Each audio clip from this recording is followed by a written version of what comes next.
Hi, it's Splinterverse. Welcome to another episode of D&D New Releases, where we offer first impressions of new third-party products for Dungeons & Dragons.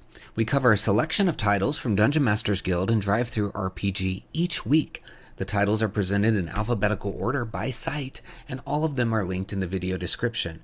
Purchasing the books using those links helps the channel, but you can also support us by purchasing one of our best-selling books.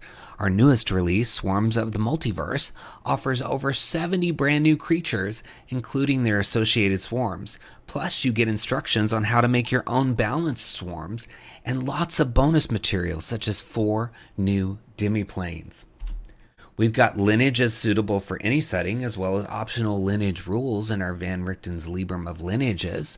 With our Potions Unlocked book, we have over 100 pages of material to take your potions to the next level in your game. Our Feywild Companion offers 150 pages of Feywild fun for players and DMs. Also, our book, Fizban's Vault of Draconic Secrets, contains over 50 pages of dragon-themed player options, including a subclass for each class and much more. Please support the channel by purchasing one of our books using the links in the video description. Before we talk about this week's new releases, we have to talk about our exclusive discount this week. It's for the Goblin Bathwater Incident by Marius Brunner, and it is an adventure involving an alchemist, a fisher, and a goblin. And it's normally $7.95, but our discount is 50% off of that for the silver bestseller. It is 54 pages, 30 hours, tier 1, and it's all about small town politics, the ethics of immigration, and the end of the world as we know it. So Goblin Bathwater, a magical drug, has taken hold in a sleepy coastal town at the edge of the Empire. As the characters investigate the origin of the drug, they uncover an international criminal conspiracy, wild and ancient magic, and a threat to reality itself. So you've got a setting agnostic starter area with colorful NPCs. You've got balanced encounters to bring the characters to level 2. Then some more devious encounters on their way to level 3. You've got 3 mini dungeons built on the design philosophy of 5-room dungeon method, each illustrated with isometric and top-down combat maps. Plus you've got multiple big cinematic set-piece boss encounters that make your players feel epic. So really, really cool, fun stuff. It's got some great reviews, 11 ratings with an average of 5 stars. That's awesome. And you can see here some of the cool maps and layout already in it. It's part of a bundle as well. But again, with this 50% off discount, you probably better off buying it on its own. But you can certainly check those out and see if there's other titles in there that would interest you. But let's take a look inside. So they've got the adventure background here. Gives you a timeline that goes as far back as a millennia ago and then just a few weeks ago. So that's really cool. You don't often see that in adventures. Something that's been brewing for a long time and you have a full timeline, at least outside of Wizards of the Coast adventures. They sometimes do that, but mostly in third party you don't see that. So I like that a lot. And then you've got information on advancement and then backgrounds and what the hooks might be depending on some of the official backgrounds in the player's handbook, like acolytes, charlatans, criminals, etc. Love that you can tailor the hooks to the background. Don't see that often either. So lots of stuff you don't see very often already in this book. And you're going to get it at a discounted price. You've got the town of Antique. And this map, I love this map. I think it's really well done. And then you've got running the adventure, and it goes into each of the NPCs with artwork for them, and then rumors. So lots of great stuff. Let's take a look at one of the character background hooks, because I just think that's such a great concept to tie into the backgrounds. So just looking here at a criminal, you are wanted for crimes in the cities of the Empire, but no one will think to look for you in Antique, the forgotten town near the southern border. Thankfully, nobody in Antique cares what you've done, and even if they did, news wouldn't have reached them yet. It might be pronounced Antique, I'm not sure. But anyway, it looks like Antique or Antique to me. But that makes perfect sense that's how a criminal would be pulled into this. If you're a hermit, it says you've never felt at ease in civilized society, and the expansions of the empire forced you ever further south. Antique or Antique is as far south as it gets. The nature around here is wild and beautiful. So yeah, the perfect sense. You're trying to get away from stuff. You end up thrust into this adventure, which is really cool. And then it says it's nestled at the head of a narrow bay in the southeast of a large empire. It's rural Mediterranean fishing village, and the townsfolk mostly work with their hands and out in the sun and the weather. So picturesque. And again, I love this. You've got the road to the empire. So yeah, you could easily place this location on almost any map. That has a coastline at least. And then it goes into the different characters. So let's read about 𝙁𝙗𝙗 𝘽𝙮 𝙨. It's a male dwarf alchemist. The alchemist is not here to push his secret drug side business, but instead to witness the drug's effect.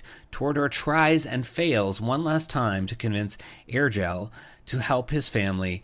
Then he lounges near the bar until the fight draws closer, at which point he pushes to the front of the crowd to witness the fight. He flees only if he is in immediate danger, trying to take in as much of the carnage as he can. So he's a bit of an evil fellow. And you've got Stumpy, a male gnome, the proprietor of the Lighthouse Tavern, a sour old gnome. He watches like a hawk from his little seat behind the bar and occasionally whacks one of his employees for working too slowly. And then you've got rumors like the shadow was a dragon, which is false. The shadow's execution was a sham and he's alive, which is true. He's held in captivity and used as 𝘎𝙤𝙗's secret weapon. So very cool stuff. Love the maps. Love the artwork. I mean, that's beautiful as well. Just so much packed into this. I mean, it's 54 pages, 30 hours for tier 1, and it's going to be 50% off. It's normally $7.95, so around $4 to get all of this stuff. Such a well-reviewed adventure. I think it's worth it. So look for it. It's in the timestamps below. Should be the first timestamp link, and it's also in the alphabetic list in the pinned comment under Goblin Bathwater Incident. Give it a click. Our first new release is Alemdar, Political Machine Boss by 𝘨𝙤𝙬 𝘨 and Cliff Dunn.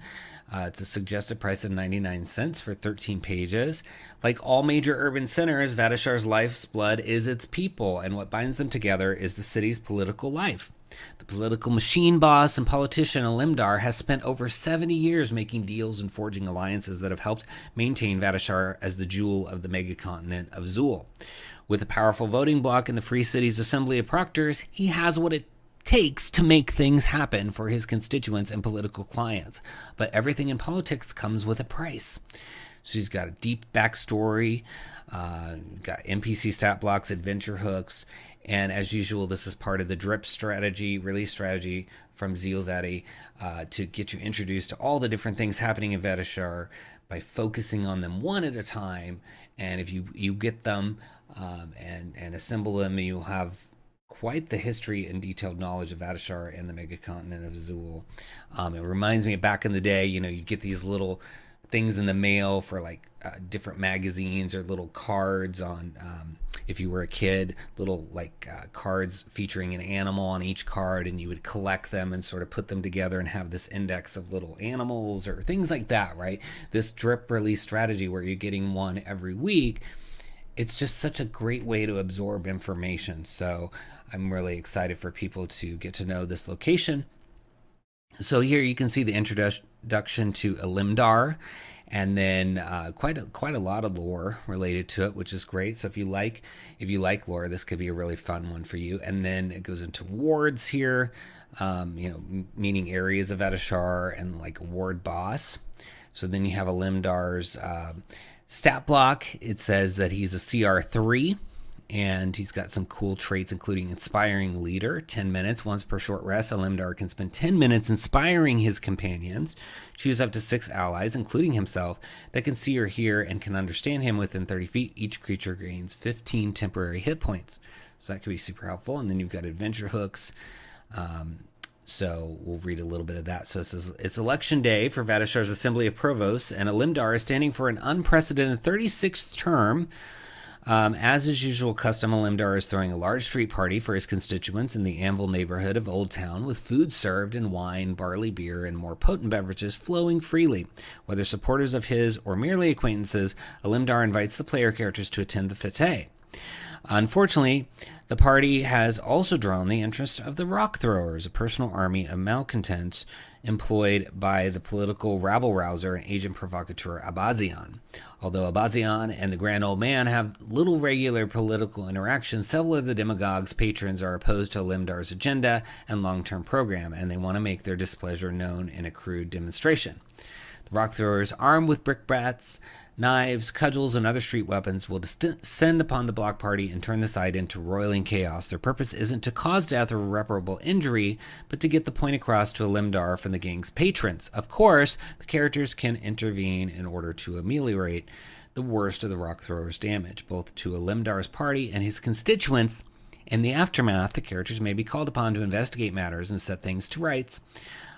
So that's a interesting, sort of election, things happening, things getting out of hand. And what's nice is you have 𝙤𝙘𝙘, who was in one of the other drip releases from 𝘽𝙤𝙘, and then I think the Rock Throwers as well. So they're starting to come together with some of these adventure hooks, which is really cool. And they're all so inexpensive, so it's really easy to get into this setting.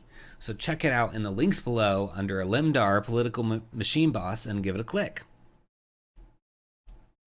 Next, we have Blossoming Death from Elven Tower. It's a level 7 adventure and a mid-tier one-shot. So very cool. It's only $1.95 for this awesome supplement. And as we've talked about Elven Tower before, they always do a good job with layout and bringing things together with lots of artwork. So $1.95 is always a surprising price to me for such quality. So it's exciting. In this case, it is a situation where a group of level 7 adventurers are hired to get rid of plant monstrosities coming out from the sewers. The heroes and their employers ignore where these monsters come from. The experiments of a mad scientist named Matt B. Bilson went too far, and he created a new kind of sentient creature. These bone plants refused to do his bidding and obey him. Frustrated, he hid in the sewers to create a less intelligent version of them, and he succeeded. The mindless monsters are the real danger. Snowdrop and the other sentient bone plants call themselves the Barkvori race, and they want peace. So it says the heroes enter the dungeon ignoring all this, and they were hired to eliminate all kinds of threats they find. They may draw their weapons when they see Snowdrop's spooky appearance, or perhaps a druid or ranger in the group may intercede on their behalf. The sentient plants will try to parlay if the characters allow it. Their decisions might determine the survival or end of a new kind of creature. So that's quite the ethical dilemma, right? They're being hired to exterminate stuff, but this is a sentient group that seems to want peace. What do you do? And so it'll be interesting to see how that plays out. And of course, as always, they have the printer-friendly versions. They have separate high-resolution maps. Again, all for $1.95. I mean, you're getting so much for your money here. And remember, publishers don't get the entire purchase price. Some of it goes to DriveThruRPG, right? So $1.95 for you is, is I think a really good price considering that the creators aren't even going to get that full price. So looking at all these pages, I mean, you've got the typical gorgeous map work from Elven Tower. You've got some wonderful artwork.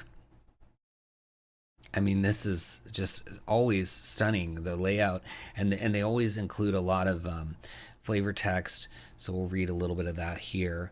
So it says, if the characters attack the meandering creatures in Area 2, 8 skeleton plants, 4 mounds of dead leaves and fungi, and 3 bone trees defend themselves fearlessly. Snowdrop fights 2, but begs for mercy and tries to parlay.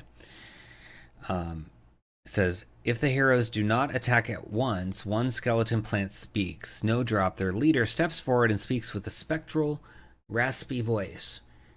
"'Tis sad, more than anything. We did not ask to be born. We just came to be. Are you here to end our life? The life that was just given to us? Why?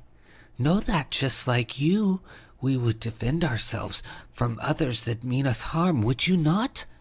Know that we shall fight for our lives if forced to. But truly, we just want peace.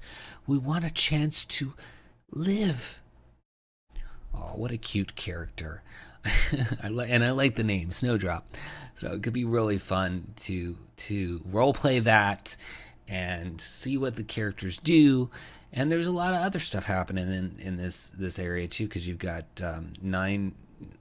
12 different points of interest to visit, including, look at this cool map with the sort of aqueduct-like area canal running through here. Just always cool fun coming out from Elven Tower, and I love it. So check it out. It's under Blossoming Death in the links below. Give it a click. Next, we got Cristo's Compendium of Crimes, and it's by Angus Basai, $7. Already got 3 5-star ratings.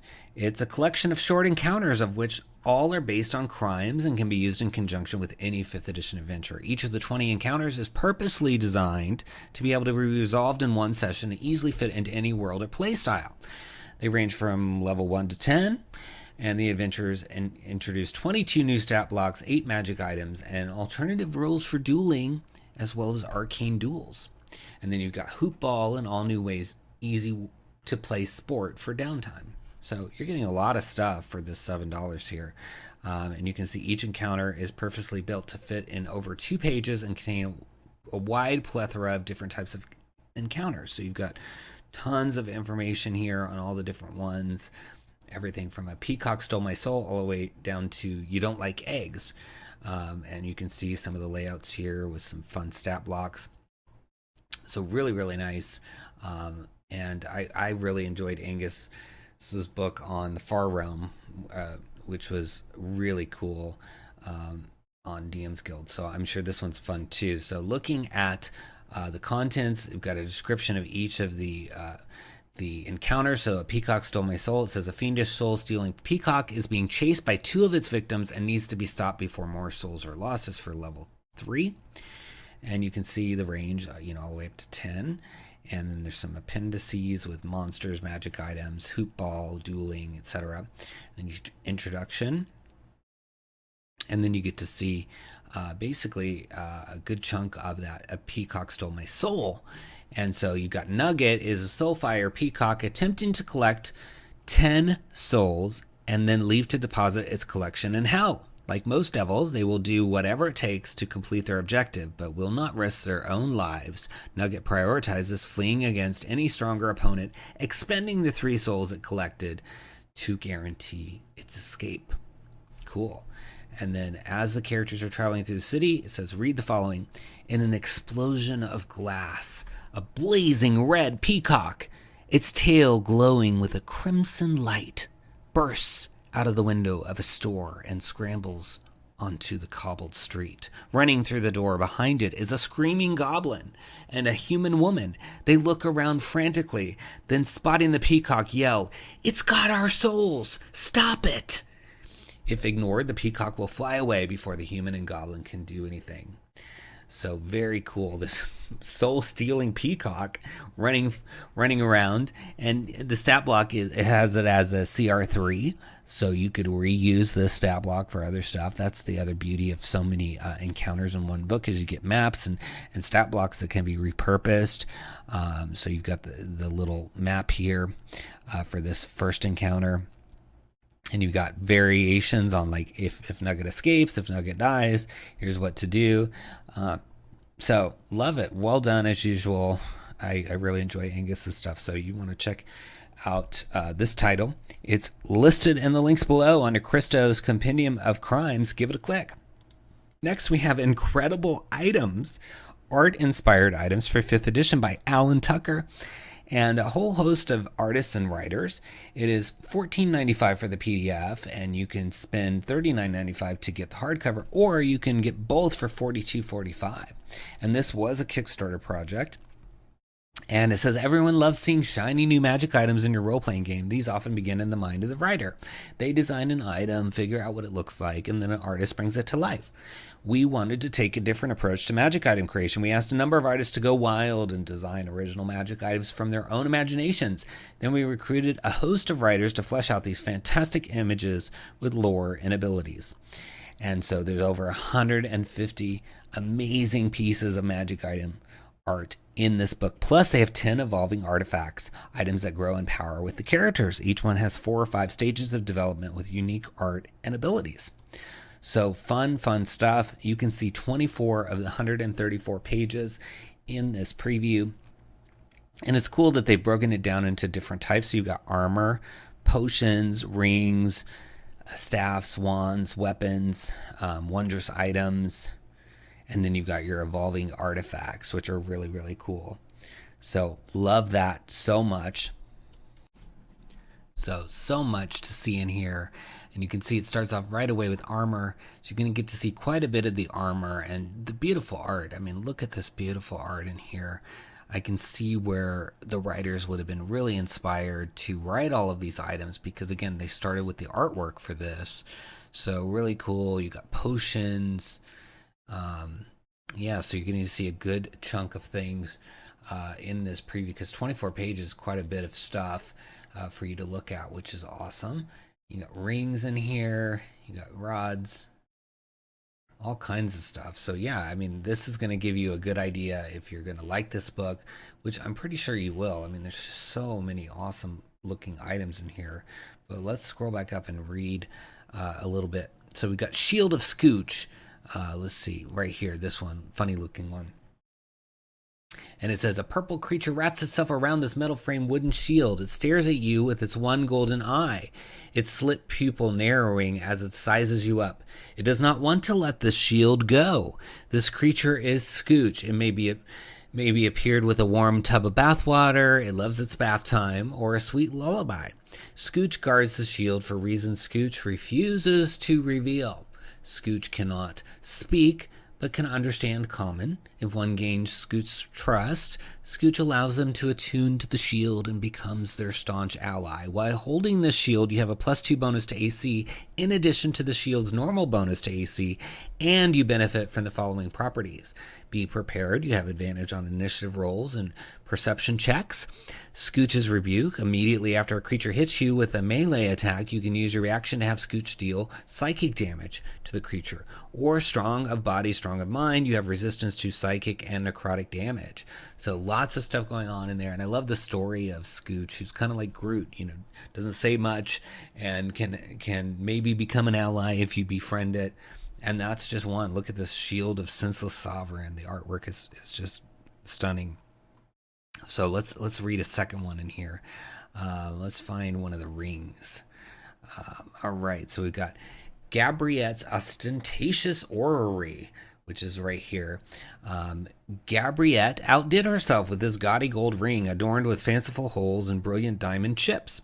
While perhaps too bold a piece for many, for the perfect wearer, it can lend oracular abilities. As an action, you can use the ring to project an accurate star map onto the ceiling of a room. This effect can be dismissed as a free action. Once per day, while the star map is on display, you can consult the stars to ask up to 3 questions answered by the GM using only one word as they see fit. Once used in this capacity, this property cannot be used again until the next phase of the moon. So cool. It's tied into the moon and shows some stars on the sky of a room or on the ceiling, which could be fun. I mean, just so many fun, flavorful things in here of all different types. I'm sure you'll find something for every situation, and it's all going to look really, really cool. And what's great is you can get it in print or digital or both. So I urge you to check it out. It's in the links below under incredible items. Give it a click. Next, we have the Lover's Grove Encounter and Map from CZRPG, $2.99 suggested price for 6 pages. And it's got an author of Christian Zook and Ricardo Andrade. And it says it brings you a detailed encounter laid out in 6 beautiful pages along with a gorgeous map and 8 versions of it. So you can get all kinds of variations of this map, and you can see that there's like these plants that are in sort of a heart shape, which is really cool. Seems appropriate for a lover's grove. Let's look inside. So you get the background, the encounter, and then lots of details for the encounter, and then you get the map and the combats, rewards, outcomes, etc. So very nicely organized so that you can find everything you need. It says it's for encounter levels 2 to 3. It's a social or combat encounter, or both really. And it's got, you can do it in any forest area, which is helpful. And it says, far from the cities lies a place of fantastic beauty, a small yet breathtaking grove filled with wildlife, rare birds, butterflies, fireflies, and exotic flowers, hosts a lover's quarrel, where a satyr and a werewolf battle for the affection of a nymph who rejoices in the worship she inspires. Stumbling upon the event, the party is drawn by music and all the splendor that surrounds the scene. So very cool. And there's this flavor text. I'm going to read just a little bit, not the whole thing, because there's a lot of the flavor text here, which looks pretty cool. Advancing through the road, the scenery becomes increasingly bucolic. With the full moon at its zenith, clouds move fast, creating a glittering effect with the oscillating moonlight that permeates it. Fireflies seem to move in synchronized waves, as if a maestro were conducting an orchestral performance, as even the leaves dance slowly in the wind, in sinuous movements filled with grace. The beauty of the place evokes feelings of deep contemplation and gratitude, as if laying your eyes upon it in itself is a blessing. That's beautiful. That really sets the stage, doesn't it? Like, I really feel like I'm there and I'm experiencing this sort of fae setting. So very nice. And it continues. It says, a sweet melody of a panpipe and a harp can be heard from afar, the notes telling vows of undying love and veneration that could be felt better than understood. If there was ever a debate around the concept of art, the music would end it once and for all, as you haven't heard more beautiful music before. So, yeah, it's really hitting all the senses here, and that's just going to be the introduction to the encounter, and they're going to have to deal with these characters, including the Dryad, to get through this encounter. And if they do, they get XP, of course, and very, very fun memories of being in this little glade that's got heart-shaped foliage around it. So awesome. And it's nice that you get so many variations of that map. So check it out. It's in the links below under Lover's Grove. Give it a click. Next, we got Pacts and Bloodlines, the Pooka, which is an otherworldly source book for 5th edition, Underground Oracle Publishing. And it's 12 pages for $5.99. It says the Earthen Rhine is a plane filled with ancient natural energies and wild fey magic. And the Pooka is the perfect embodiment of those combined forces. As capricious as they are powerful, their appearances on the prime material plane can be both a bane and a boon to mortals, but are always marked by chaos and mischief. This supplement provides GMs and players with a deep dive on a brand new otherworldly being, the Pooka. Learn what motivations and machinations run through the twisted mind of the lords of the court of chaos, and discover what gifts they can provide to mortals who cross their path. So you get in-depth lore on the Pooka, infamous Pooka who have left their mark on the realm of mortals, tips on interacting with the capricious fae, whole information on the domain associated with the Pooka. Then you've got new warlock and sorcerer archetypes, new eldritch invocations, new meta magic options, and magic items, all rolled into this 12-page book. So it's exciting, lots of stuff. There's also some bundles down here you should consider if you're interested in maybe checking out some of the other products from Underground Oracle Publishing. They do good stuff, so I'm sure you will find some stuff you like in there as well. But scrolling through, you can see it's really nice artwork. I love the look of this Pooka, and it's cool because it's obvious they've had an artist go make this artwork, and it looks the same in both places, which is not often possible for indie artists to have, or indie publishers to have the ability to show the same character in multiple places, right? So it's nice that they put so much energy into this beautiful artwork here as well. So you get to read 5 of the 12 pages, so you get to find out all about the Pooka, and it says the Earthen Rhine, Seelie and Unseelie Fae. In the cosmology of the Quasaloth campaign setting, the Earthen Rhine is a plane full of enchanted natural beasts, powerful earthen spirits, and is home to the various courts of Fae. the source of all earthen magic and natural enchantment that flows into the prime material, the Earthen Rhine is a truly wild and beautiful place. Within the Earthen Rhine is the Feywild, the home of the Fey. Although they are divided into two distinct types, one cannot separate the Seelie and unseelie Fey from one another into terms as simple as good and evil. Instead, the types of Fey should be looked at through the lenses of law and chaos, those drawn to the lighter sides of nature and those to its shadows. Although the universal truths of what acts are considered evil still hold, the Fey are strange creatures far removed from the laws of mortals. So yeah, you get to find out how it ties into the Earthen Rhine and the Quasaloth campaign setting. And then here's some of the Pooka of note. So there's Brillig Wren orchestrated the boiling of the Gulf of Tarot, which consequently ended the pirate siege of Capers Bay. Then you've got Tolgi Vol, who created the Crystal Dam of Alansis, which flooded the valley containing the city of Paxton, but favorite freshwater turtles. That's cool. Mimsy Newt designed the elaborate and fairly dangerous drinking game Shots, Knives, Shots that took the Shaturan coast by storm and has since spread across the continent. So quite a variety of Pooka. And it says, although Pooka love to keep their true forms hidden, they will reveal it to a mortal in their service from time to time, specifically upon their introduction for added dramatic flair. Outside of their initial meeting, however, the Pooka may appear with any combination of animal attributes protruding from their sinewy simian form, or they may choose to appear as another creature or humanoid entirely. Although common folklore regarding the Pooka says it prefers to take the form of a horse or a dog, like most knowledge about them, that's not entirely accurate. Every Pooka has their own favorite forms, which change as frequently as their capricious minds. So lots of good backstory for these characters. And I love that, it says, well, it's not really accurate. So you can play with that. You can have, as a DM, say, they always turn into dogs or horses. And then you can have the players find out that's not actually how it works. So lots of fun stuff in here. Beautiful artwork.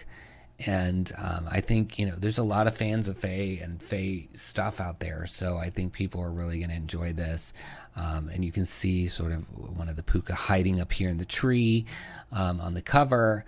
And just this is a good time waiting for you, I can tell. So check it out. It's under Pacts and Bloodlines in the links below. Give it a click.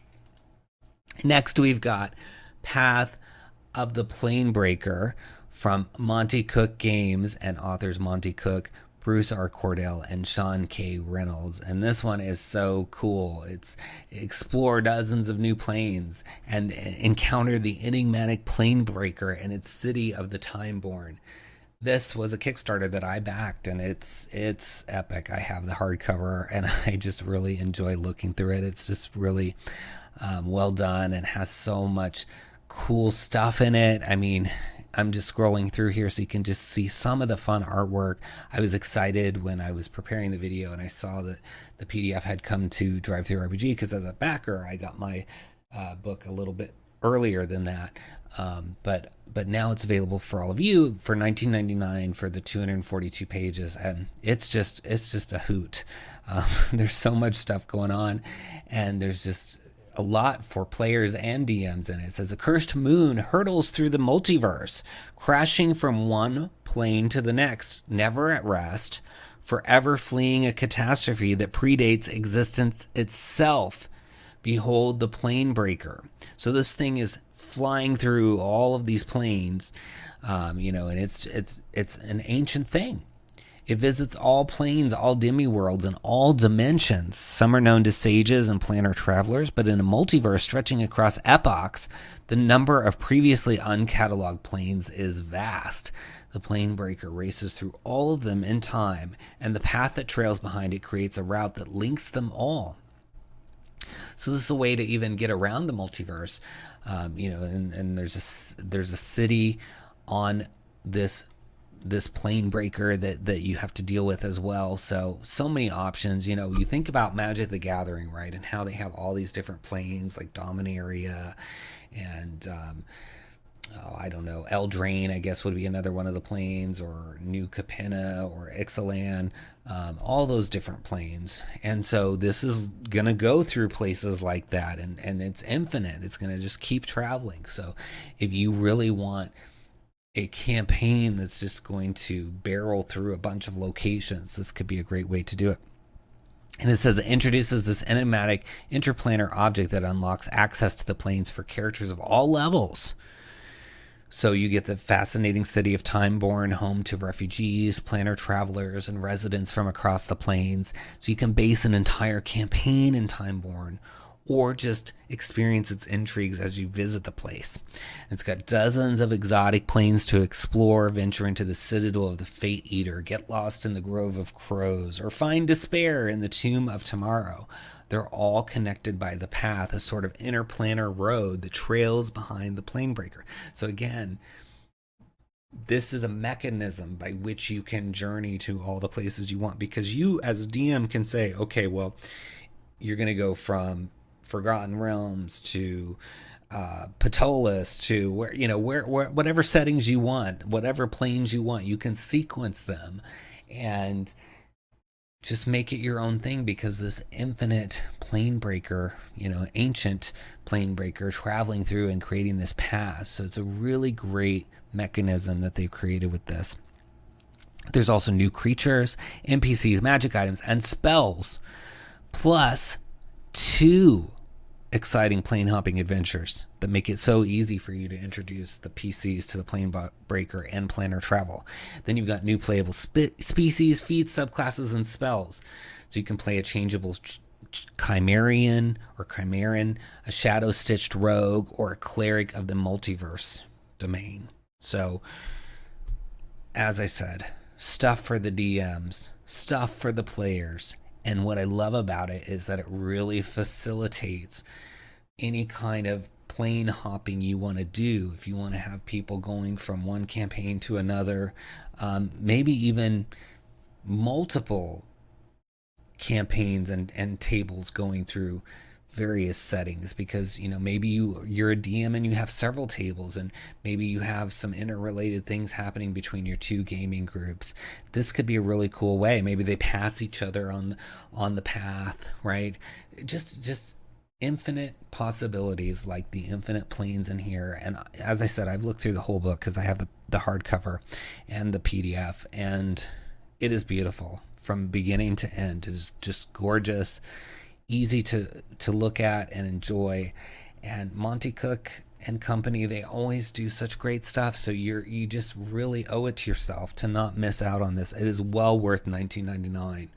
I mean, 242 pages of 5th edition content. I can't say enough. You got to get it. It's in the links below. It's under Planebreaker, so give it a click. Next, we have Adventures, Dark and Deep, Swords of Cthulhu by Joseph Block. And it says, add Lovecraftian horror to your old school game for players and game masters alike, with new characters, classes, races, spells, monsters, and more. And it is for OSR, so older editions of Dungeons and Dragons. It's already a best silver seller.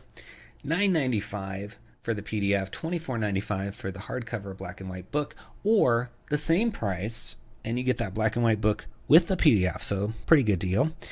And you can plumb the rich depths of Lovecraftian horror with the new races like the Deep One hybrids and degenerates, new classes like the cultist and the scholar, new skills, complete insanity rules, the dreamlands, the old ones and outer gods, and much more.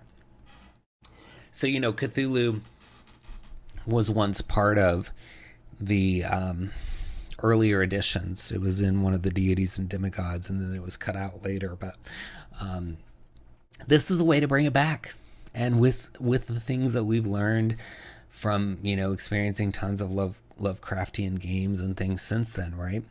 So really cool to see this come out. I mean, you got all these races like the Deep One hybrids, you got spells, it says running a Lovecraftian game, insanity, all these monsters like the Bull, the Men of Ling, giant lizards, zoogs, magic items, deities, tons of them, including Cthulhu, 𝘽𝙤𝙘𝙀, or Shathoth.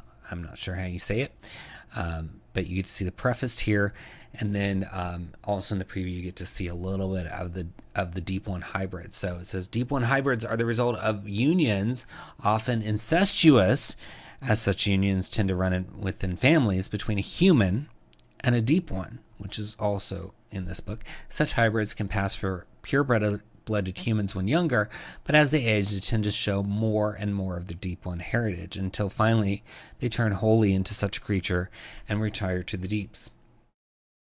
And they get a +1 to both strength and con, and they can begin the game with a charisma score no greater than 15. And then it gives you all the stats and things that you need to get started. But I just think it's so cool that they're bringing back Cthulhu stuff for OSR. You know, I remember fondly flipping through the deities and demigods back in the day and seeing Cthulhu and all those things in there and the version that had it. And so it's nice to see it restored by BRW Games and Joseph Block. And, really fun artwork. It's nice that you can get it printed. And it's already got 3 5-star ratings. And it's a silver seller in its best week. So, I mean, this thing is doing great, and you'll want to check it out, especially if you play OSR. So look for it in the links below under Swords of Cthulhu and give it a click.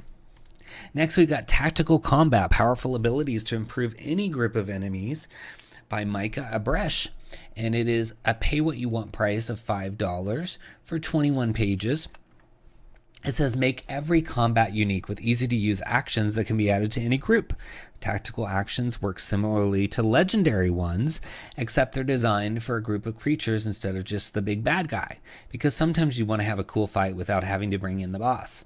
So it provides 1-page rules for adding tactical actions to any group, a list of 51 actions, some suggestions on how to add tactical actions to a group, and a few sample encounters to show how those work.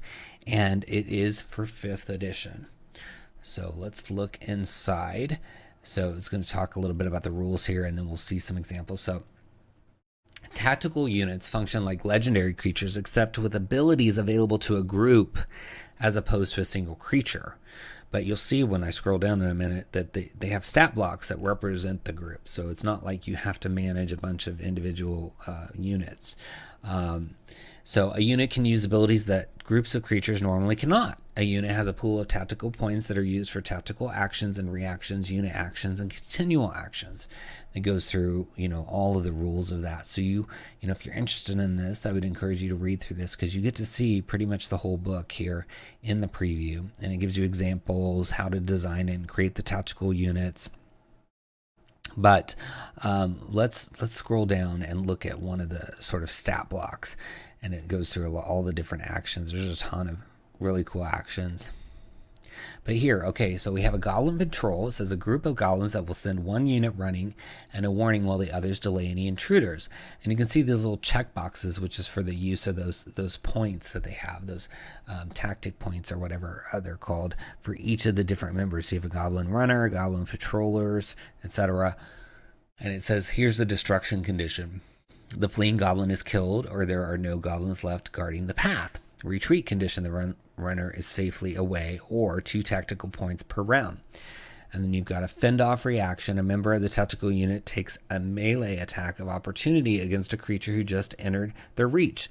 If that attack of opportunity hits, the target of the attack is unable to move for the rest of the round. And then you've got interpose, another reaction. And then down here, you've got a goblin patroller with all the hit points, etc., and irregularities. It says these goblins are using long spears but do not have shields. And then here's all the information on the encounter for it. And see how it just goes through that. You've got the goblin guards, and then down here some goblin guards and wolves. And these are examples, because the point of this, look at this huge one on goblin civilians. They're really wanting you to learn how to do this. So if you want to create units that work with 5th edition, that have some of the actions available. So there's a ton of actions like Psychic Wave or Mini Mirrors or Pack Tactics or Joint Casting or Intercept that you can add to a unit that you create. so that you can really have these larger groups having combat without having to manage 40 different stat blocks, to keep it going.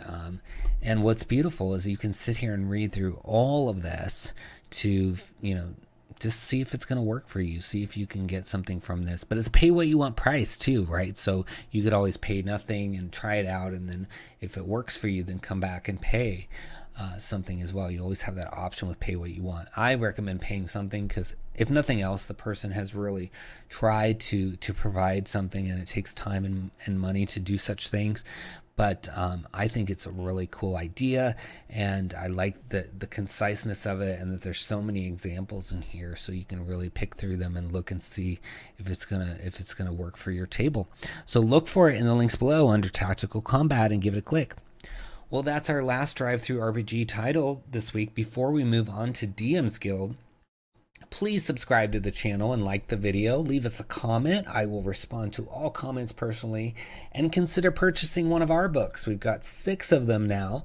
They're listed below. We've got another one we're working on. It's going to come out later this year, around December. And the most recent one is Swarms of the Multiverse, which is over 180 pages in print or digital. It includes over 70 new creatures and their swarm counterparts. So you get 140 different stat blocks with magic items that are related to them, demiplanes that are related to them, anything and everything connected to them, including a playlist of tactics for each one, so that you can quickly pull up the stat block and say, okay, it's going to do this first, this second, this third, etc. So that if you don't have a lot of time to prep, you're kind of not left hanging. You've got the information you need, and there's just so much fun stuff in there, along with really awesome artwork. Then we got Potions Unlocked, which is over 100 pages digital or print, with brand new potions, including optional rules and how to craft potions, short stories for every single one of the new potions. What do they smell like? What do they taste like? What happens if you take too many of them? And then all these different potion locations and vendors, so that you have fully stocked vendors and can have potion themed campaigns. Some of the stories, when you read them, you can turn those stories into one-shots, encounters, backstories for characters, whatever you want. There's just so much material packed into that over 100 pages, because Potions Unlocked is meant to be everything you could ever need for potions, and to make them fun. They're kind of run-of-the-mill in ordinary, regular 5th edition, so why not mix it up? And I do mean that literally, mix up a potion, because you can with one of the items. It even teaches you how to do a little prop with food coloring to make it even more fun at the table. So fun stuff. We've also got our platinum best-selling Feywild Companion, which is over 150 pages of Fey stuff, including subclasses, spells, magic items, adventures, encounters, monsters, anything you could want for Fey or fairy themed campaigns is in here, including creatures like the Butterfly Queen and the Candling, and full-fledged adventures that you can run in the Feywild.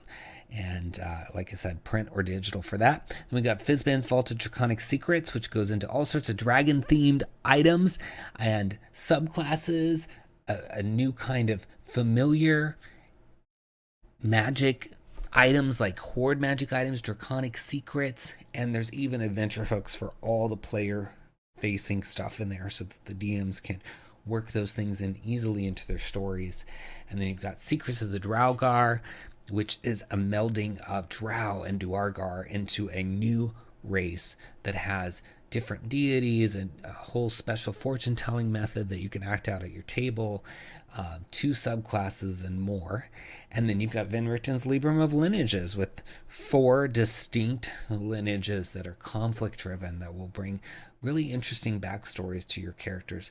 And it teaches you how to chain lineages together or remove lineages from a character if you want to do that, since a lineage is a new mechanic from Van Richten's Guide to Ravenloft. So it's a really helpful tool if you want to make your own lineages as well, how to figure out how to deal with them at your table. So that's all available in the links below for you to grab for your collection. And of course, we have all the titles we've covered this week linked down there as well, and we really hope you will purchase as many of them as you can. And if you click on any of those links and do your shopping, you're going to help the channel too, because we get a small part of what they call the affiliate program.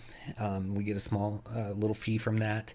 And so any shopping you do, even if it's not something we talked about this week, is going to help the channel. So we do appreciate it when you do that. But most of all, we want you to support these creators, because we know personally how hard it is to do this and to get this material out there. So the more support you can give people, the more likely they're going to keep at it.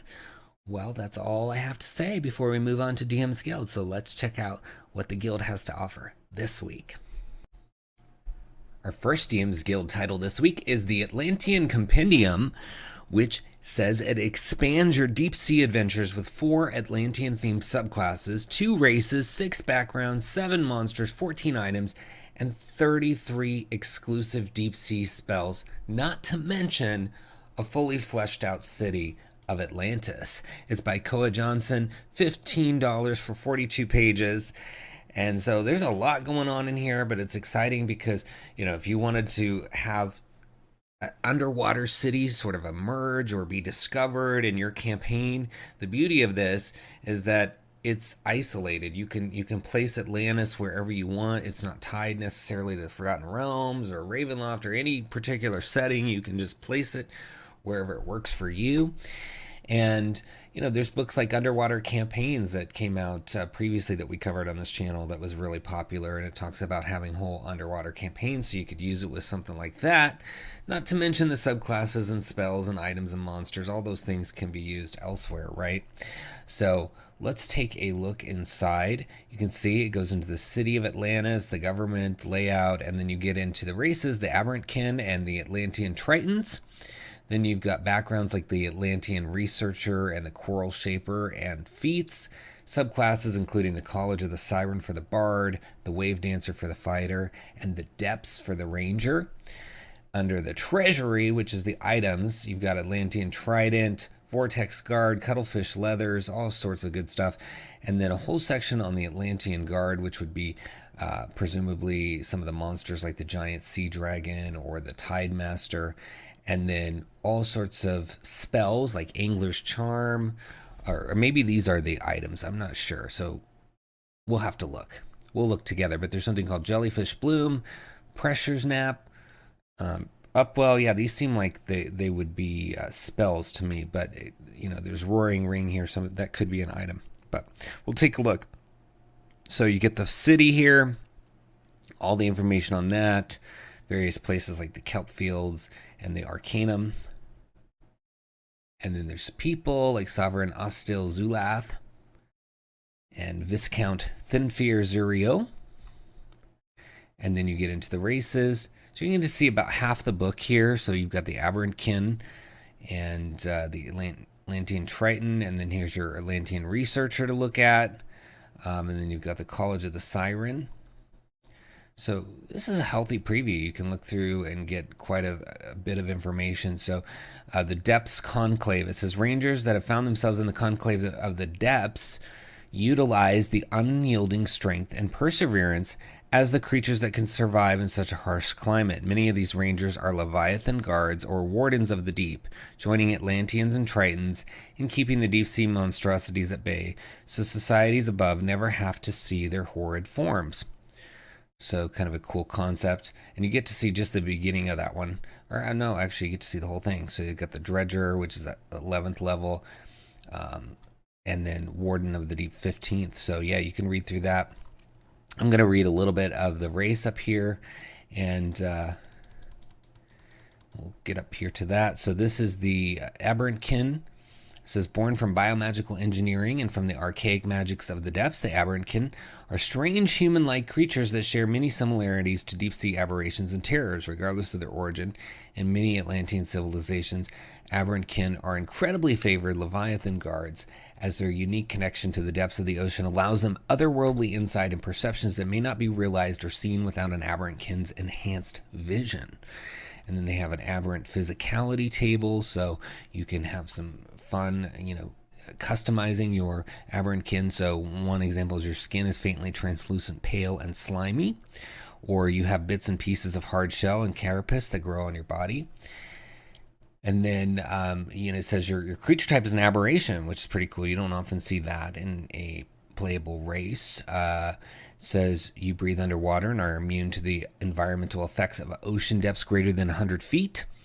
Your aberrant nature allows you to telepathically communicate to creatures with ease. You can speak telepathically to any creature you can see within 30 feet of you. Your telepathic utterances are in a language you know, and the creature understands you only if it knows that language. Your communication doesn't give the creature the ability to respond to you. And at third level, when you speak telepathically to a creature who is submerged in water, they understand your utterances regardless of whether they know your language, and they can respond to you. So it evolves. And then you've got dark vision, and then lastly, Eyes of the Aberrant. As a bonus action, you can attune to your aberrant senses, and you can see into the ethereal plane until the end of your next turn. The range of this special sight is 10 times your proficiency bonus, and it allows you to see invisible creatures as well. You can use this feature an amount of time equal to your proficiency bonus, regaining all expended uses at the end of a long rest. And then they go into the Atlantean Triton. So lots of stuff in here. I mean, it's just packed full of Atlantis-themed things. We didn't even read any of the magic items, but there's plenty here for you to read through and see if it'll work for your table. But I'm excited by it because Atlantis is always a fun topic, and it fits perfectly, I think, with Dungeons and Dragons. And to have all of these options in one book, 42-page book is pretty cool. So check it out. It's under Atlantean Compendium in the links below. Give it a click. Next, we have the latest volume in the Bloodied and Bruised series from Anne Gregerson, and it's for Spelljammer Adventures in Space. So Anne has a series going through each of the books released from Wizards of the Coast and taking the monsters and bringing back the Bloodied condition from 4th edition, which is where at 50% of their hit points, things change, whether they get a recharge on an ability, or they get a new ability, or they have some death throw ability that they didn't have in the original source book from Wizards. And it just mixes things up, makes things more interesting. And maybe you have players fighting 3 of a particular creature. Well, you could even just apply this to 1 or 2. It doesn't have to be all of them, and just makes it a little different, because not everything is homogenous. You just because you have 3 goblins in front of you doesn't mean they're all going to be identical. That's kind of simplistic. So having options like this to kind of just tweak in there and plug in there is pretty awesome. And the price on these is always very good. So this is $3.45 for 28 pages. And you can see there's a whole series. Almost every book has been covered. And Anne also has a book on loot, so you can figure out the loot for each creature in the published D&D books, which is really, really awesome and helpful. So looking here inside, you've got the new creature entries. So these are all the new creatures in the Spelljammer box set that just came out from Wizards. But of course, almost all Wizards books reference the monster manual and creatures from there. So those are also included, because Anne is being comprehensive and making sure that whatever the source of the creature, you've got what you need to represent the creature and give it some new abilities. So there's always an intro that explains what these abilities are, and then it goes into them. And so we can see a few different options here, and the Astral Elves are just a really cool idea. So let's look at some of those here. So the Astral Elf Aristocrat, when bloodied at 51 hit points, the Astral Elf Aristocrat has the following feature. So it gets an ability recharge. So its Starlight Step regains 1 expended use.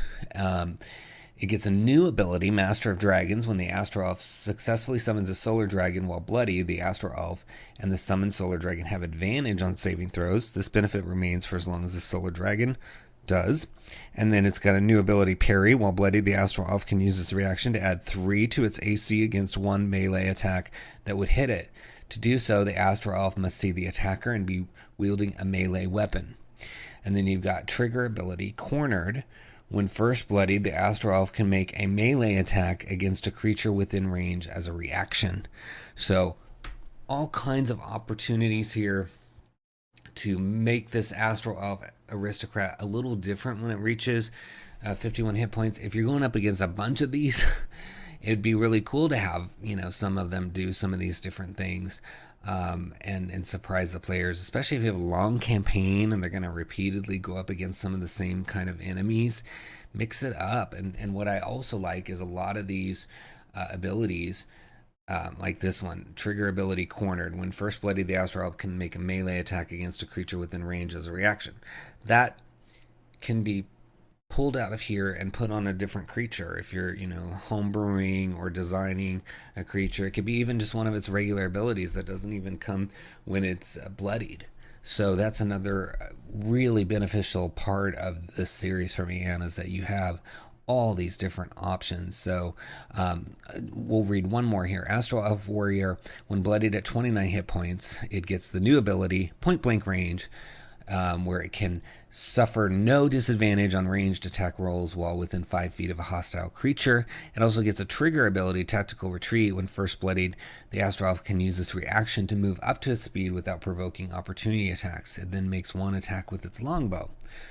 So those are cool. I mean, I can see how those would really spice up a combat session. And like I said, there's a whole series of these. So if you have other books that you're like, man, I really wish I could spice up some of these characters. And, it's perfect for, let's say you're in the middle of, the Frostmaiden book, right? And you've had 4 or 5 sessions on it already.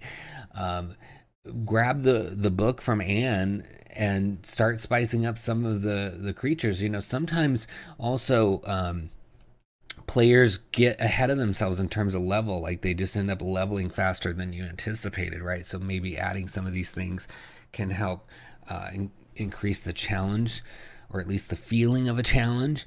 So lots of reasons to grab these, especially at the killer prices. So look for it in the links below under Bloodied and Bruised Spelljammer. Give it a click. Next, we got Monsters from Below, Volume 1, Subterranean Bestiary and Layers from Darren G. Scott, $4.95 for 34 pages. And it says, what foulness lurks beneath the surface of your world? From the crafty rat folk known as the Vermid to the eldritch tentacle beast and the noxious blight flies, enliven your caverns, sewers, and underground tunnels with a host of new monsters and lairs. So it comes with 25 new monsters, 2 new layers, and then of course lore, and they have standalone images of the artwork and maps to print and share on your virtual desktop. So that's really cool that you can have just the art isolated. So if you want to just show the players easily, hey, here's what a vermin looks like, you don't have to like cover up the text with your hand or whatever, right? Super helpful. So looking inside, you've got aberrant cults, blight flies, bloat zombie, vermid, all this stuff. And then at the end you get the layers, the Reverend of Rats in the mouth of the old ones. So here's the aberrant cults. And you can see they've got CR1, 6. I love this, including it up here too. It makes it really easy to spot. You get the blight flies, which are CR1 half, and blight maggots. So getting to see about 6 of the 34 pages. So quite a good amount to look through. I love the artwork on this. I mean, this sort of squid face, very cool. So it says, aberrant cults arise when a mortal discovers the existence of powerful aberrations such as abelisks, mind flayers, beholders, and great old ones. Often cultists offer their service because they believe it will bring them power, seeing themselves as the heralds to powerful beings that will grant them ascendancy as they overthrow the mortal order. Other times, they are unwitting slaves to entities that have broken their minds. So really cool, and it goes into different types like the Mind Flayer, Beholder, or Great Old One cults.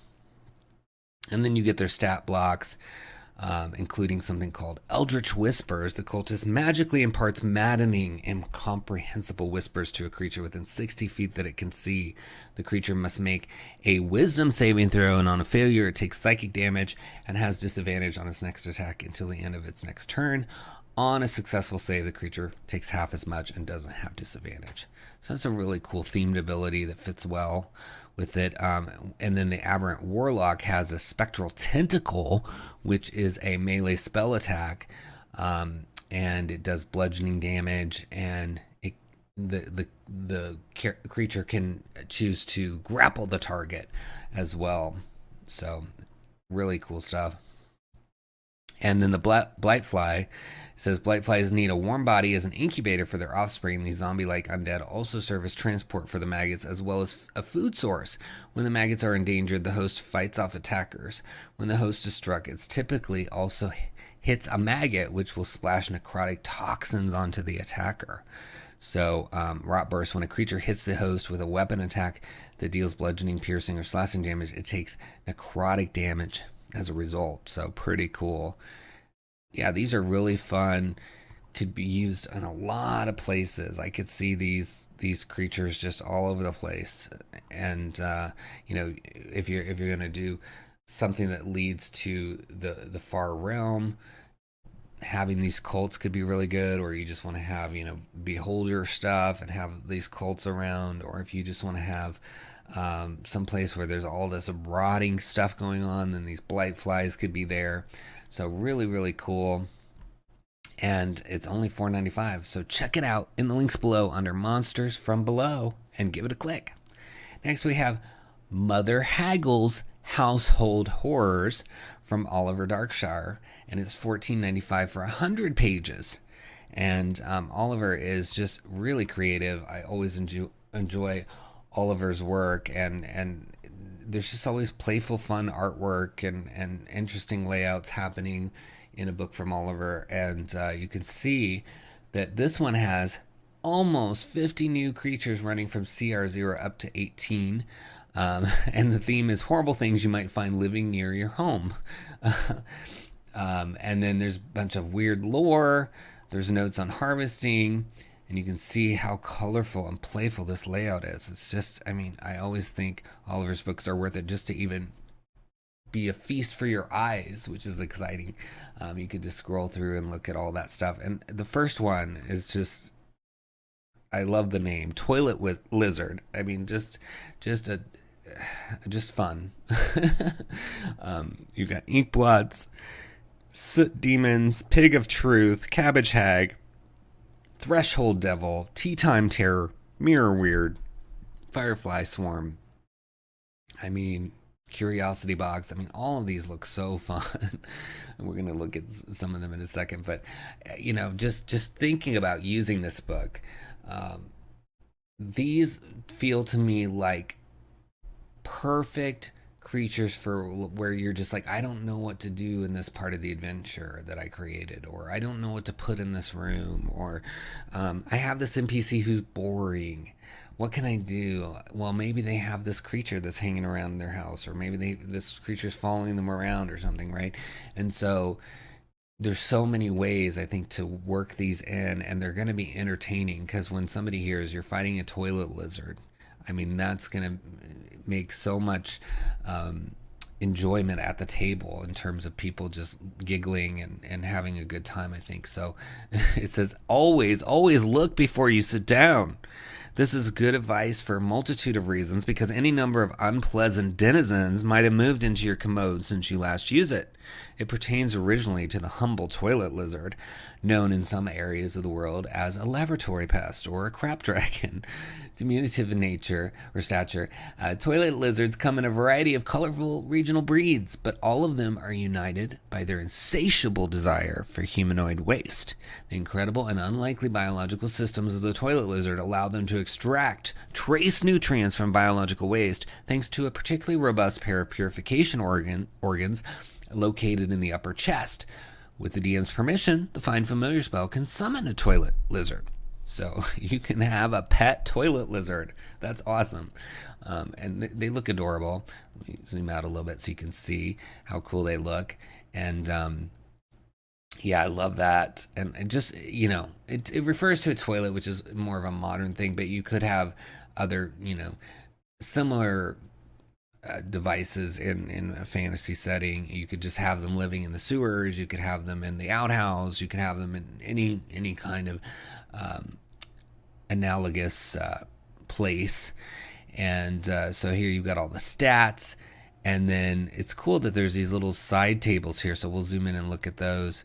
So history, and it's if you roll a 10 on a history check, it says legends tell of a king who locked himself in his impenetrable palace for fear of assassins but was found mysteriously dead on his toilet.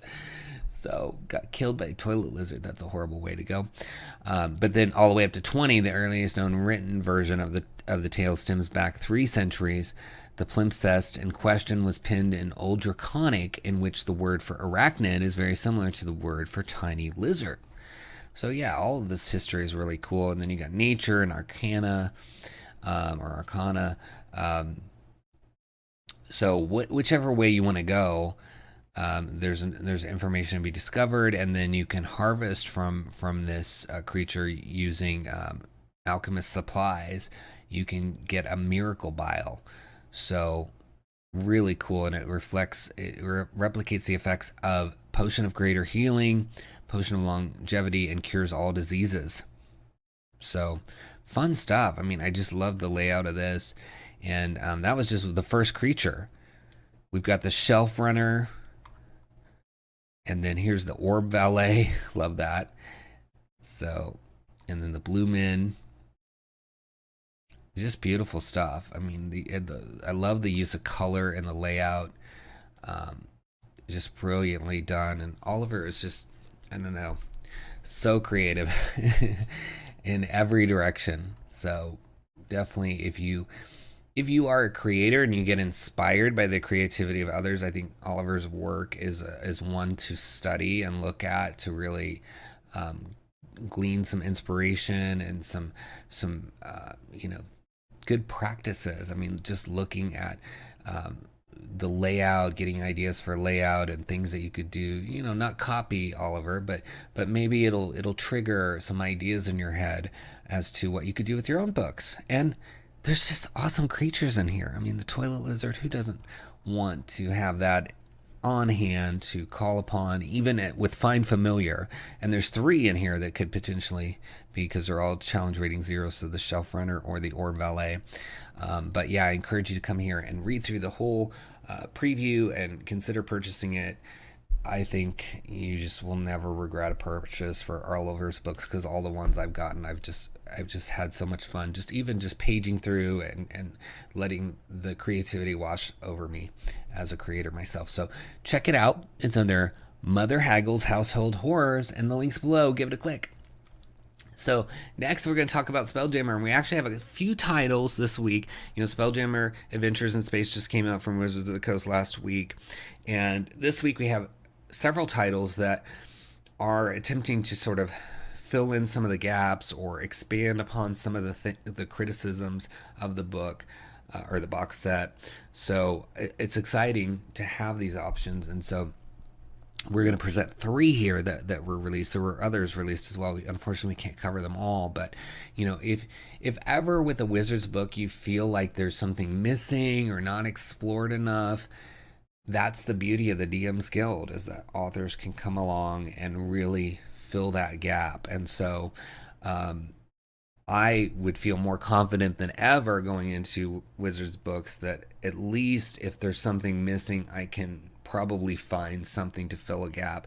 Given what I've seen release after release, there seems to be books that always come along. Even some of the books we've done have helped fill in some of the gaps.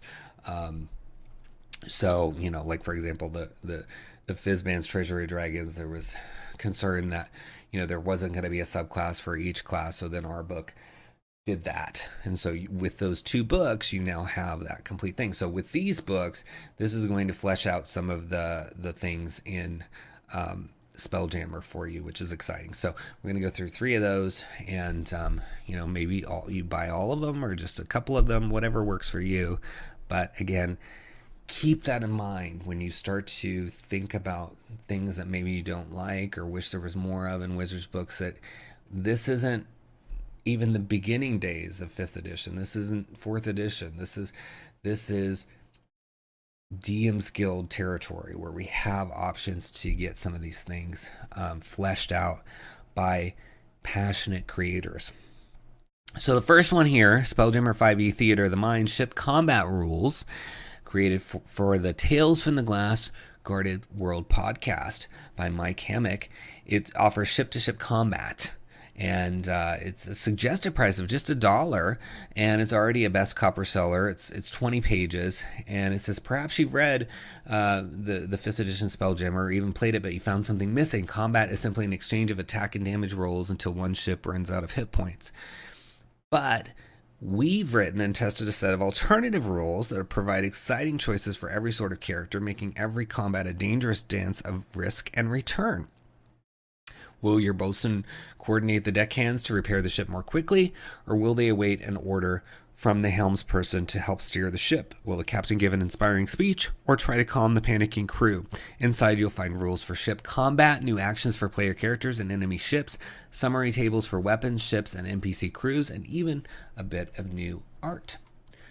So looking inside, you can see you've got basic information, and then you got ship characteristics, actions available to each of the roles, like the helmsperson and the gunners, etc., damage to ships, and then spells, ships, and other information as well. So you get to see pretty much the whole book here in the preview, which is cool. So it goes through the roles, how does combat work, and then what I love is they have this combat flow chart that really shows you the different steps with what they're proposing here that you could do.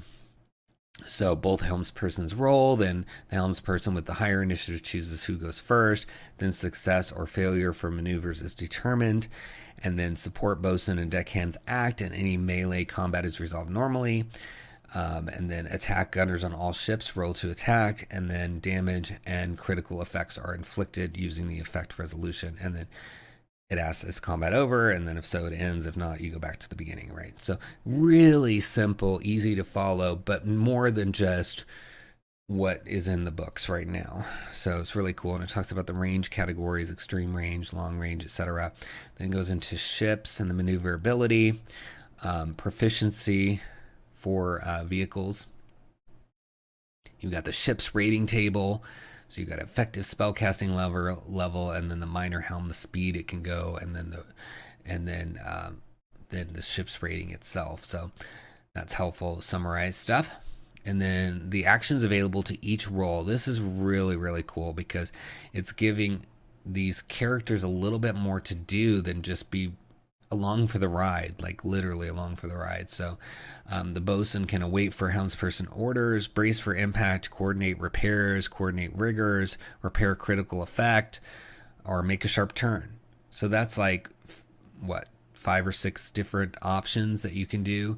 The captain can calm the crew, can command the crew, or inspire.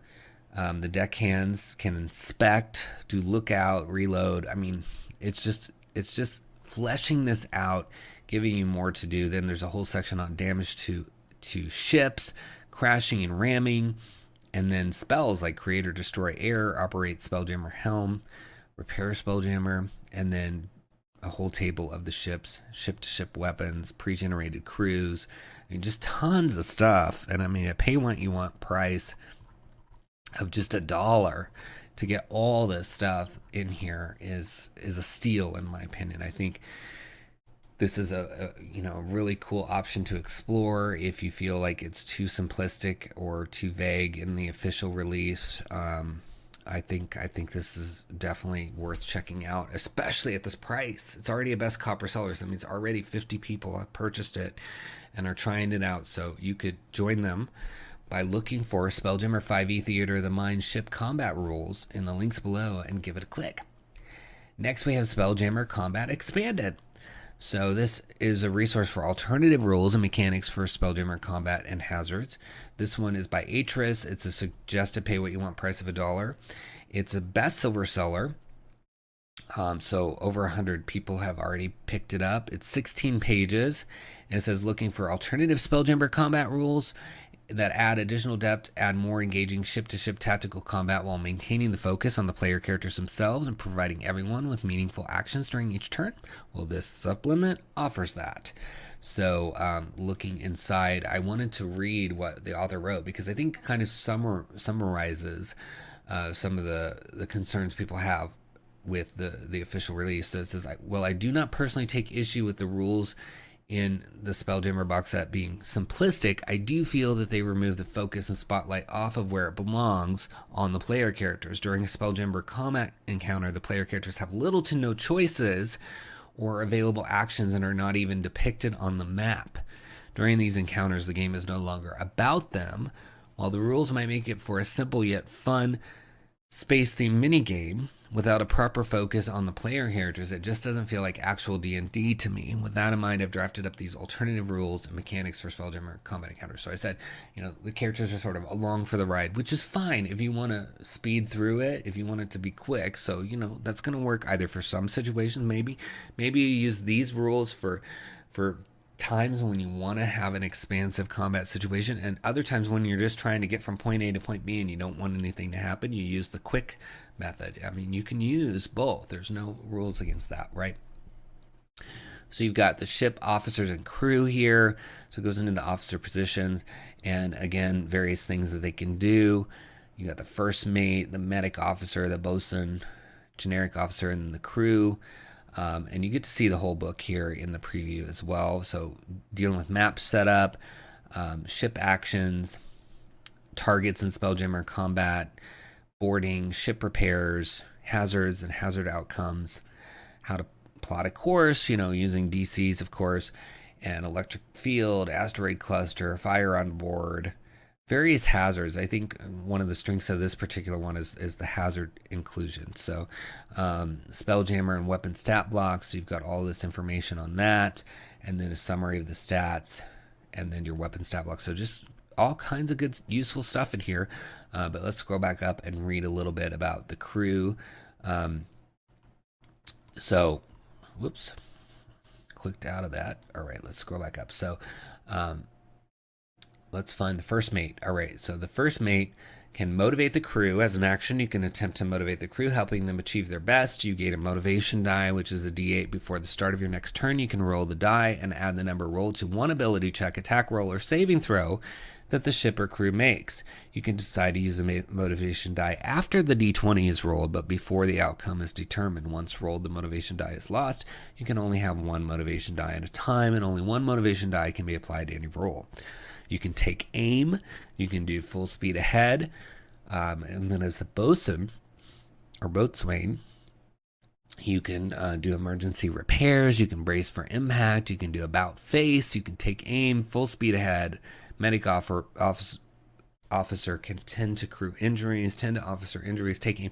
So with this book and the one we looked at previously, we're getting some of the roles that you would expect on a naval vessel or a Star Trek starship, right? Which is great, because this is what players, when they say they're going to go play Spelljammer, this is what they're thinking they're going to get to do, right? So really, really cool that for just $1 you can help players act out some of these cool roles that they've always probably wanted to do. And I mean, Spelljammer hasn't been around. I think the last time it was published by Wizards was 2nd edition. So people have been wanting to try this out for a long time, and I think it would be helpful to give them a really fun experience. So check this one out. It's under Spelljammer Combat Expanded in the links below. Give it a click. Next we have Spelljammer Shipyard from E.R.F. Jordan, $7.95 for 20 pages. It's already a best copper seller. So it's sold over 50 copies in its first week. And it says, while most of the general public knows very little about how a Spelljammer operates, crew members don't have that luxury. They need to know their ship as well as their own body if they want to arrive at the next point in one piece. An adventurer that can build, modify, and repair their Spelljammer as the situation demands is much more likely to survive the rigors of Wildspace. This book is a guide to building and customizing Spelljammers, whether you're piecing one together from scratch or modifying an existing model to suit your character's unique style. It also includes a small repertoire of new Spelljammer models to encounter or pilot on your interstellar journeys. So it's got lightweight rules for building and customizing Spelljammers, 23 room-like modules like the Arcaneum, the Automation or Automaton Bay, and the Ward Generator. Improvements for each module that improve and modify their functions, and then 5 new Spelljammer ships, each with a simple side view map. So this is a really cool supplement because it's giving you the ability to take what's in the Spelljammer Adventures in Space box further. It's allowing you to customize stuff. It's giving you modules that you can plop into any ship. It's giving you brand new ships. Just really a great resource to integrate with existing Spelljammer stuff. So let's look inside. You've got it talks about what modules are, assembling a ship, and then a description of all the potential modules like the escape pod, the plane gate, the ram, the sails, ship descriptions like the bumblebee ship, the starfish ship, the iron urchin, seahorse ship, all that good stuff. So it goes into building a Spelljammer, and it says, what are modules? A Spelljammer is a system made up of many smaller rooms and parts, all woven together to achieve a unified purpose. Whether that purpose is exploring space, destroying enemy ships, or going as fast as possible, these parts are better known as modules. A self-contained room with a single purpose, like move the ship or house the crew. The layout of the ship is made up of all of its modules. Each module is a room no larger than a 20-foot cube. You choose the layout and location of a module when you add it to the ship. Every module has at least one door, trapdoor, or other entrance leading into it. So very cool. And then it talks about functions, repairing damaged modules, how to track module damage, and then assembling a ship, installing the modules, and how long it takes. You have to, 10 days, 5 days, etc. And then there's certain mandatory modules, ship statistics, including the AC, hit points, damage threshold, etc. Really fleshing out these concepts of ships and how they're constructed. It gives you an example ship called the Guppy and what its stats are. And then it goes into some of the modules. So the first one is the Arcaneum. This room is carved with stabilizing rooms and equipped with all manner of magical devices, allowing you to research the arcane arts and study magical objects that you encounter during your journeys. Magic items, spell components, and texts regarding magic are usually stored in the Arcaneum. And then there's this function of ritual tools, and it requires the ability to cast at least one spell to be able to use it. While inside the Arcaneum, you can cast any spell you know or have prepared that has the ritual tag as a ritual. You can do this even if you usually lack the ability to cast spells as a ritual. And then you can improve it by using a component gel, so that spells of 5th level or lower cast in the Arcaneum are halved in terms of their material costs, even if they aren't rituals. And then Deep Library, you can cast any 1st level spell with the ritual tag as a ritual while in the Arcaneum, even if you don't know the spell or have it prepared. So that's really helpful too. And then you've got the Armored Hull, which it says, rather than creating a room, this module changes the primary material the hull is made of, improving the ship's armor class. So good option. And Automaton Bay, cargo hold, dormitories, escape pod, greenhouse. So you can grow plants there. That's one of the functions of it, and you can improve it so that you get a higher yield. Just great stuff. All these little modules. I mean, you could even have some of these rooms be in other places and have these abilities. I mean, an Arcaneum, you can have that be in a headquarters somewhere. It doesn't have to be necessarily in a ship. So there's a lot of reusability here. But I really love how ERF has fleshed out an area of the book, because the two things I've heard about Spelljammer that people are, I wouldn't say that they hate, but that they are either disappointed in or wish they had more of, is that the combat is a little too simplistic and that there's no mechanism by which to make ships. And so with the books we've shown you today, including this one, those can be addressed. Even if you buy these books and tweak it to your liking, you have some options to really answer those questions and address those needs that people are talking about out there. So, and ERF is just always so good at writing. It's just a joy to read ERF stuff because it just rolls off the tongue and is so well edited. So that's another bonus to this one. So check it out. It's Spelljammer Shipyard in the links below. Give it a click.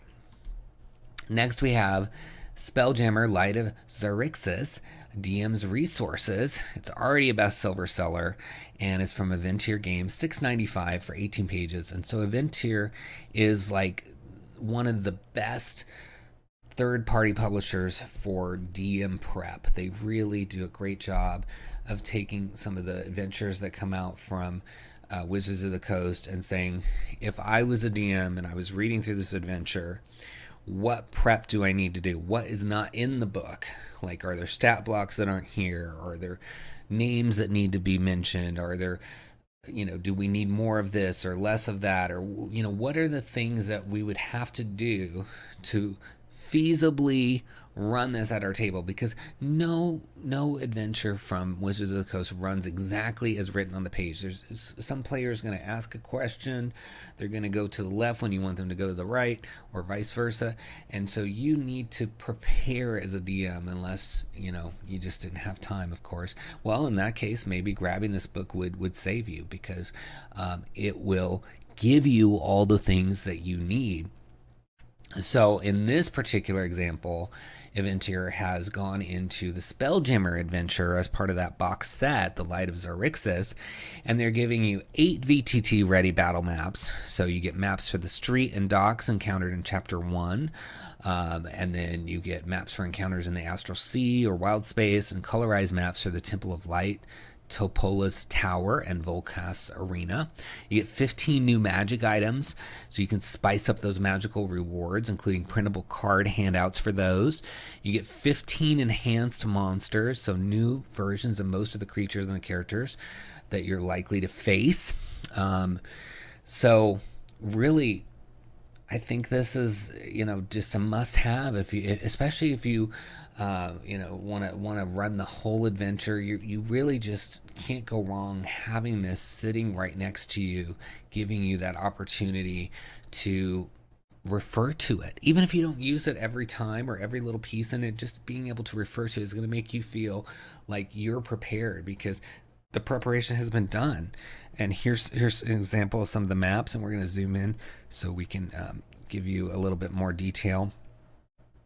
So look at these beautiful items. I mean, the Psy Blade, the Starseeker's Amulet. These feel very much like Spelljammer items, right? And then you can see some stat blocks here. They've got a 1/4 and an 11. But you've got something called the Astral Loot here. Let's read that. That seems like a really fun one. It's a rare, and it requires attunement by a bard. This magic loot is carved with runes and otherworldly symbols. When a creature within 60 feet of you adds one of your bardic inspiration dice to a roll it makes, you can use a reaction to have the creature gain a random effect that lasts until the end of the next turn. And there's a table here that would give you the random effect. So the creature gains temporary hit points equal to the number rolled on the bardic inspiration die is one option. Another one is, as a bonus action, the creature can teleport to an unoccupied space it can see within 30 feet of it. And then there's 2 more, but then it also has, the Astral Loot also has the ability of Alter Fate. So as a reaction, after you or a creature you can see within 30 feet of you makes an attack roll, ability check, or saving throw, you can force the creature to re-roll. You make this decision after you see whether the roll succeeds or fails. The target must use the result of the second roll. Once used, this property can't be used again until the next dawn. So that's a powerful little ability. You can re-roll, make somebody re-roll, which could be a good thing or a bad thing. Maybe they rolled bad, you want to make them roll good, or vice versa. Briefcase of Abnormalities. I mean, just look at this art, and then here's some closer looks at the maps. So very, very helpful, very, very cool. I think you could use these outside of this adventure, these magic items, and probably the monsters as well. So you're going to accomplish a number of things by picking this up. 1, you're going to be prepared if you run Light of Xaryxis, but 2, you're also going to have these pieces that you can use, whether it's a magic item or a map or a creature. For other Spelljammer adventures, you may find that your players just love Wildspace and they want to go all over the place and they want you to do the whole campaign there. So why not have a book like this that gives you the supplemental stuff and prepares you for that? So take a look in the links below. It's under Spelljammer, Light of Xaryxis, DM's Resources. Give it a click and get prepared. All right, next we have The Voidfarer's Guide to the Verse, Volume 4, Jammer Heist. It's from Narcissa Nightshade and Keen Hudson, 1999, for 308 pages. It's a lot of pages, but that's good. And it's basically a sci-fantasy homage to Waterdeep Dragon Heist, and it's for players of 5th to 20th level. So it's a grand adventure in space, starting in Immortal 1, a massive dangerous space station governed by an ancient blue dragon and DJ of Deep Space Radio 1. The Wizard of Waves. Pit your wit, technological skill, and bravado against villains the likes of which you've never faced before as you join the race to heist an advanced hammership and the secrets it holds aboard, becoming one of the most infamous smuggling vessels in the verse after being stolen from the intergalactic government. The Wind was run down and captured by a joint task force, and there's an elven imperial fleet and all this stuff going on, and it starts in the Dragonfly Cantina, goes to the residential docks, and then a whole bunch of other chapters, including some wild space encounters at the end. So really cool stuff. So we're going to look at the quick preview here and zoom in so we can see more detail. So lots of fun artwork in here. Types of void travel. You got outposts. So lots of locations. It's got kind of a modern feel to it, but you know, with Spelljammer out now, you could reskin it to be a little bit less modern, probably, and even you know, mix it with fantasy. You know, it is sci-fantasy, so you could really go either way, which is awesome. You never have enough modern stuff. You never have enough space stuff now that Spelljammer's out. So with this book, it looks like you're going to get both options. So let's look at one of the, let's see, void travel. So let's talk about Outpost 37. It says the character's rocket sets down a mile from the outpost. On approach, Outpost 37 seems abandoned, or at the very least, no one is working outside. It is a prefabricated lunar base for 6 to 12 people built into a spherical habitat. The gate on the fence isn't locked. The dome's 2 points of entry, a front airlock, and a hangar door is locked. The doors can be unlocked by a character who makes a successful dex check using thieves' tools or breaks the terminal's locks with hackers' tools. It can be forced open with athletics check. A service airlock connects the dome to a garage and a solar station. 5 rows of 2 10 by 10 feet solar panels feed power to the hangar. Inside, you'll note sections of the floor are graded, allowing the dome's plants to circulate fresh air as to the residents as a redundant life support system. So you can see some really cool images like this one that kind of give you an idea of what might be going on inside a place like that. And they're detailing so many places in here. So we were on 01, you got 02, 3, 4, you know, going on throughout the map. And there's outside Outpost 37. Just so much going on. Let's look at outside Outpost 37. Characters who circle the building will find a dead researcher slumped against a wall, their face hidden behind the same glitching hollow projection that afflicts all the technovirus-infected bodies inside the outpost. This one is crying. This body is holding a laser pistol, and a medicine investigation or insight check will reveal this researcher turned the weapon on themselves before the virus finally overtook them. So yeah, very cool sci-fi stuff happening. Reminds me of a lot of cool movies. Yeah, I mean, just enjoying the artwork, looking through here, and this is part of a series. So if you grab this one and you like it, and then you can get some of the others, or when you click our link, you can also get the bundle down here, which has all of the books. There's 7 books in this bundle that all connect to this Voidfarer's Guide to the Verse, and these books were coming out just sort of generally before Spelljammer. So now that it's out, you can incorporate it into that as well. So it's got double the flavor, and like I said, it's got that modern stuff in it too. So if you really are looking for modern stuff, which is hard to find, this is going to be a great option, especially with so much. There's so much with all the titles in this bundle, and then this goes from 5th level to 20. That's a lot of levels. So lots of material here on offer, and it's all under Voidfarer's Guide to the Verse in the links below. Give it a click. And our next book is Wildspace Treasury, and it's got 35 new magic items for Spelljammer, of course, Wildspace. And Daniel Kahn is the author, $3.95, already a best copper seller in his first week, 10 pages. And you can see all these cool looking items, and there's item cards for them. Love that. Easy to print those. So let's zoom in and look at some of the stuff inside on this one. All right, so you've got the single-use items here, like the bottled supernova, and then you've got something called the arcane telescope, the gravity well, star grid. So let's look at star grid. It says wondrous, which is right here. Star grid, wondrous item, very rare, requires attunement. This magical map is made from the weave of celestial materials and hovers in the air before you. The map has 5 charges. You can take an action to expend 1 or more of its charges to cast one of the following spells from it: locate object, locate creature, find the path. While in Wildspace or on the astral plane, when you cast the locate object and locate creature spells this way, you can sense the direction of an object or creature within 100 million miles instead of 1,000 feet. That's a big distance.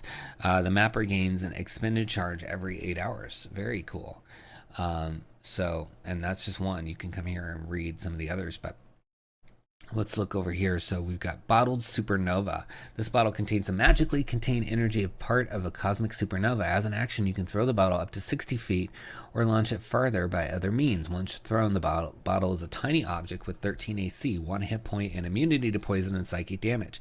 When the bottle collides with a solid object or is reduced to 0 hit points, it breaks and releases a small supernova.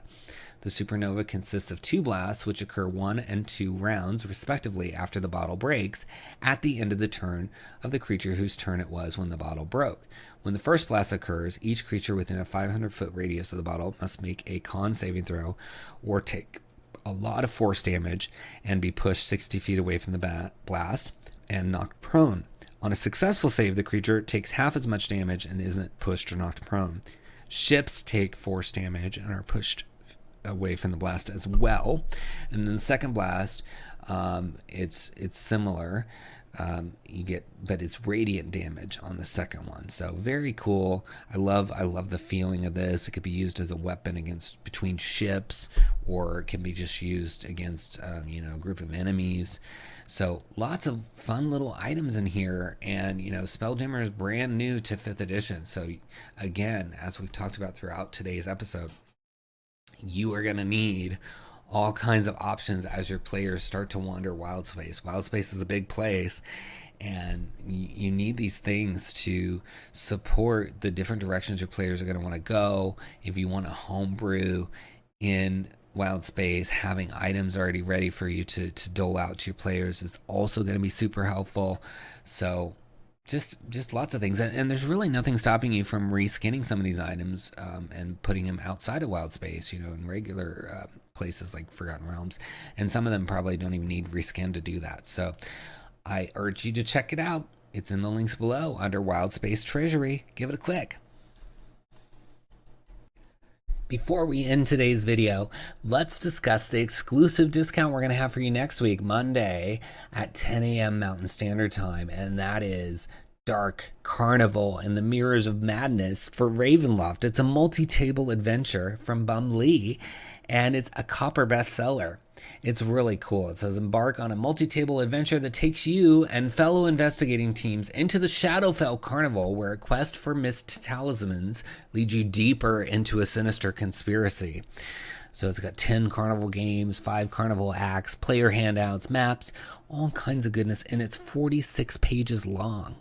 So if you like carnivals, if you like Ravenloft, if you've been looking for an actual third-party published multi-table adventure, this is like one of the only options out there, and it's great. And we're going to have an awesome discount for you. It's normally $5.95, but it's not going to be that price.